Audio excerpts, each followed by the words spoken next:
Disclosure Day. I am curious about this film. You know what I'm saying? I think I watched it and I don't know if I just like didn't understand it or like too sleepy that I like fall asleep in the wrong parts, you know? Like, why did I fall asleep in this movie?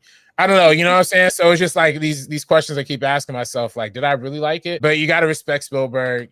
He's the GOAT. He's still doing some GOAT things. I mean, some of these long takes, you know, were great. Some of the wonders are great.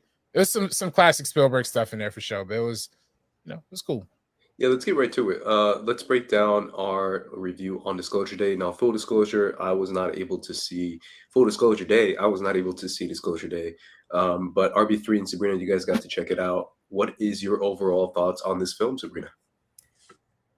I liked it enough. It's probably the most I've liked a Spielberg movie in like a decade and a half, maybe even 2 decades, to be honest. But that's not really saying that much because the bar was a little bit on the lower side.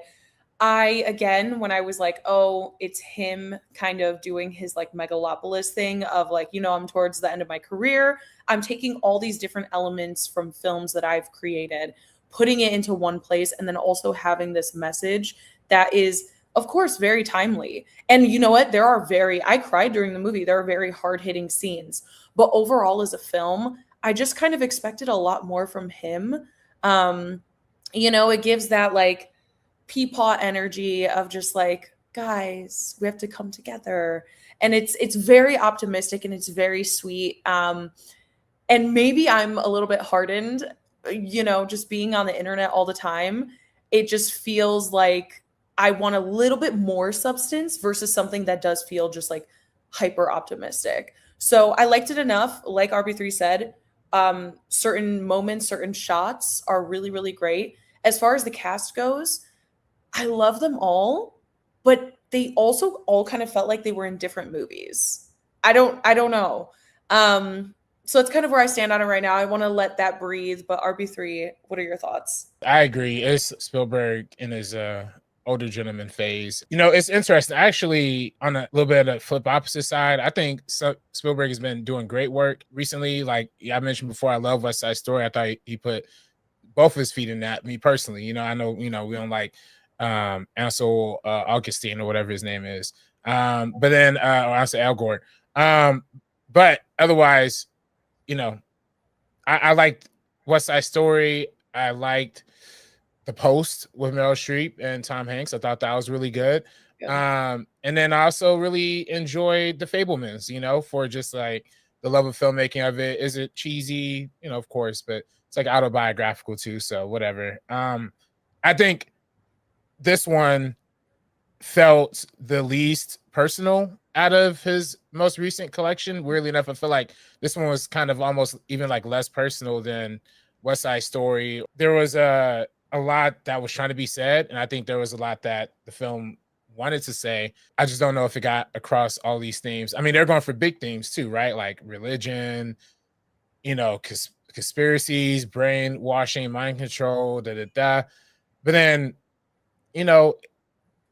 it didn't really get to the main thing that I paid money for. I think a lot of people paid money for was to see some aliens. Like, gosh dang, like I dang near not seen no aliens in this entire movie. Like, especially like we get some hints here and there, spoiler alert, like, or it's minor spoiler alert, but we get a tiny touch of aliens like towards the end. And it's like, bro, what did I watch? Like, at least Nope, like, and like Nope is one of my favorite recent movies. So like it's like comparing like The Social Network to like, The Adventures in Tintin. Yeah, or something. Yeah, The Housemaid. It's like they're not on the same scale. But like Nope, they also was very restricted on how they showed the aliens, but you always knew the alien was like an omnipresent force. And there was multiple scenes of like confronting the alien, how we're going to deal with it. This was much more about the societal impact of what an alien invasion might do or might look like,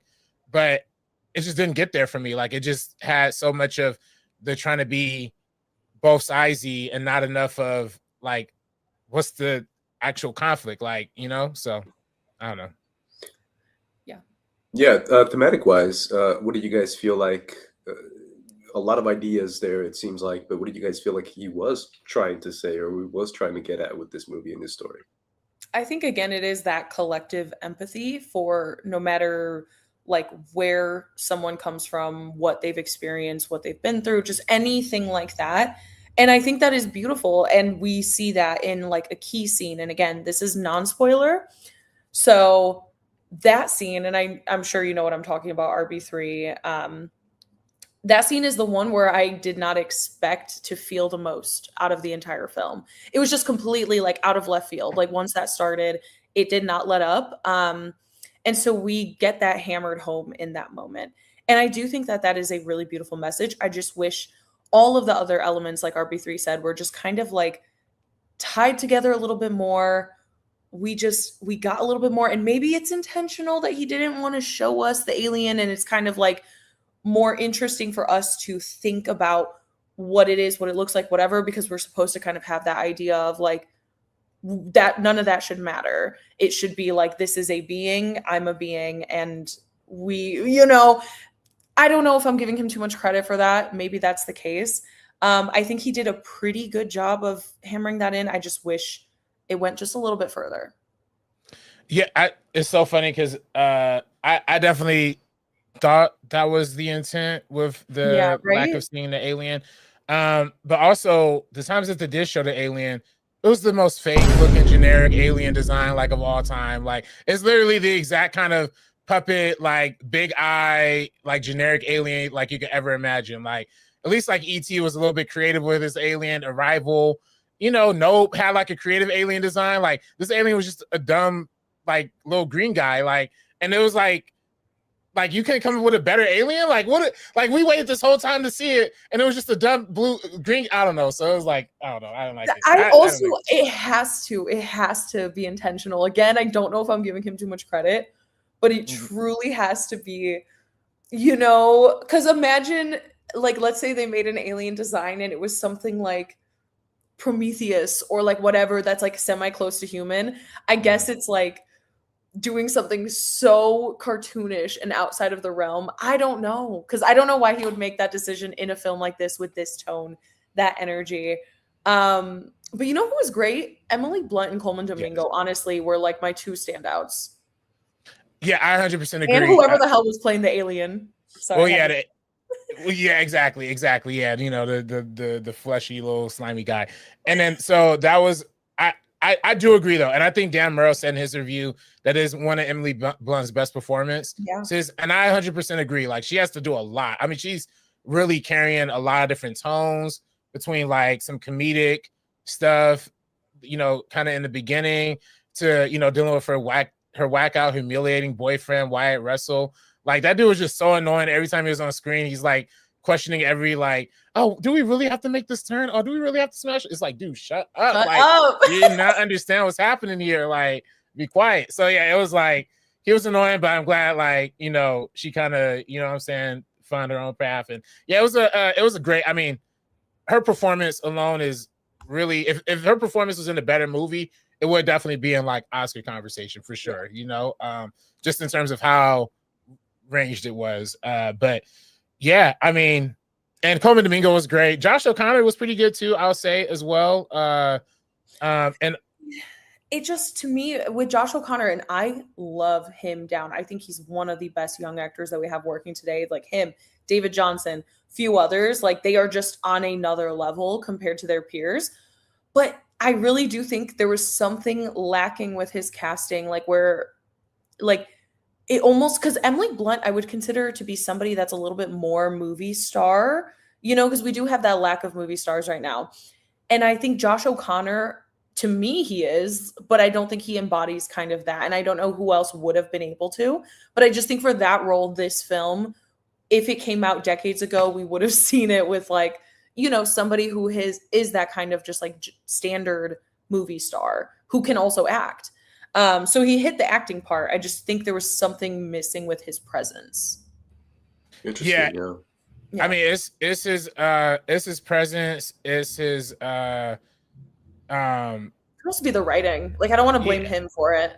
I was gonna say, like, yeah, I don't think he had that much to do, other than kind of be freaked out about a situation. That's the one thing too. I mean, okay, I guess I don't want to criticize the movie too hard, but I think a lot of the characters only really played like one note or had like one objective all the way through and through, except for Emily Blunt. Her journey is the one that kind of has the most kind of like ups and downs.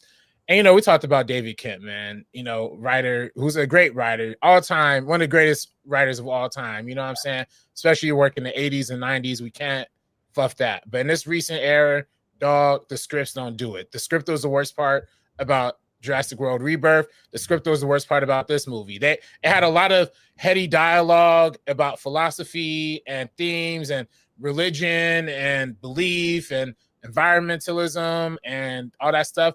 But all of that was through the dialogue. And, you know, some of it was visualized brilliantly through Spielberg. But Spielberg really kind of, I felt like, had the most fun like during the action scenes. Like, and I felt like that was my favorite part too. Like the very few action scenes that we got, you know, we get Josh O'Connell driving his car through a house at one point. Like that was really cool. And that leads into a really fun chase scene. I would say the first hour 10 minutes, I was on the hook. Like Emily Blunt's character, seeing her news reporter story, seeing her develop her powers, understand it. I was loving it. I was tuned in. I was there. I was locked in. And then seeing Josh O'Connor on the run, it was all cooking. And then at just a certain point, it just, you know, and I think, you know, that there's like kind of a turning point that kind of happens like in the, like when we start to get to the third act, you know, where I don't want to spoil it, but it kind of goes into this other kind of thing. And that's where the movie kind of flounders for me. So I think it's a fine movie. I don't know if I would watch it again, but yeah, it was a good movie. It was fine.